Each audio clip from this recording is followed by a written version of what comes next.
Sistem operasi, software, hardware, teori dan praktek ilmu komputer.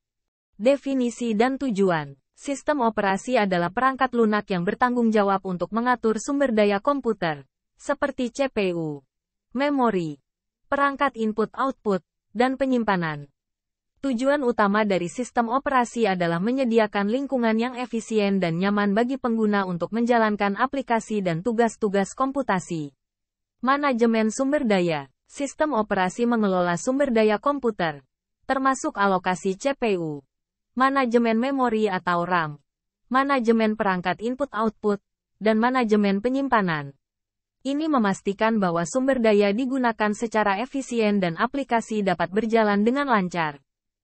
Antarmuka pengguna. Sistem operasi menyediakan antarmuka antara pengguna dan komputer. Ini dapat berupa antarmuka teks atau command line interface atau antarmuka grafis atau disebut sebagai graphical user interface, yang memungkinkan pengguna untuk berinteraksi dengan komputer melalui mouse, keyboard, dan layar monitor. Manajemen file. Sistem operasi bertanggung jawab untuk manajemen file, termasuk pembuatan, penghapusan, penamaan, dan organisasi file dan folder. Ini memungkinkan pengguna untuk menyimpan dan mengatur data mereka dengan baik. Keamanan. Sistem operasi menyediakan fitur keamanan untuk melindungi komputer dan data dari ancaman luar dan dalam. Ini termasuk pengaturan izin akses file, otentikasi pengguna, enkripsi data, dan deteksi malware. Jaringan. Banyak sistem operasi memiliki kemampuan untuk mengelola koneksi jaringan, termasuk konfigurasi jaringan, pengaturan koneksi internet, dan layanan jaringan seperti file sharing dan pencetakan jaringan. Multitasking. Sistem operasi mendukung multitasking, yang memungkinkan komputer untuk menjalankan beberapa aplikasi secara bersamaan. Ini dilakukan dengan membagi waktu CPU di antara berbagai tugas yang berjalan secara bersamaan. Virtualisasi. Beberapa sistem operasi mendukung virtualisasi, yang memungkinkan komputer untuk menjalankan beberapa sistem operasi dan aplikasi dalam lingkungan virtual yang terisolasi.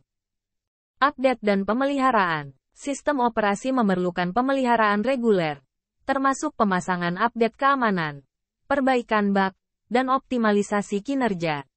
Contoh sistem operasi. Ada berbagai sistem operasi yang tersedia, termasuk Windows, macOS, Linux, Android, iOS, dan berbagai distribusi Linux seperti Ubuntu, Fedora, dan Debian.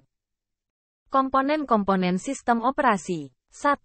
Kontrol program. Terdiri dari dua bagian. 1. Residen program merupakan program tersimpan di dalam ROM contoh BIOS atau Basic Input Output System.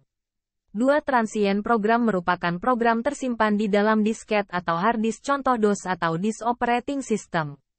2. User interface seperti sistem operasi Windows. Fungsi-fungsi sistem operasi. 1. Fungsi alokasi sumber daya melakukan pengelolaan perangkat komputer agar penggunaan lebih optimal seperti mengatur program yang sedang dijalankan secara bersamaan. Mengatur penggunaan perangkat keras seperti antrian proses cetak data ke printer. 2. Fungsi penjadwalan sumber daya mengatur penjadwalan dan membuat prioritas penggunaan perangkat keras. 3. Fungsi pengawasan terhadap aktivitas sistem komputer. Sistem operasi akan melakukan pengawasan terhadap pekerjaan-pekerjaan yang dilakukan oleh komputer. Maka pengelolaan data akan dilakukan sehingga data tersebut tidak tercampur antara user satu dengan yang lainnya.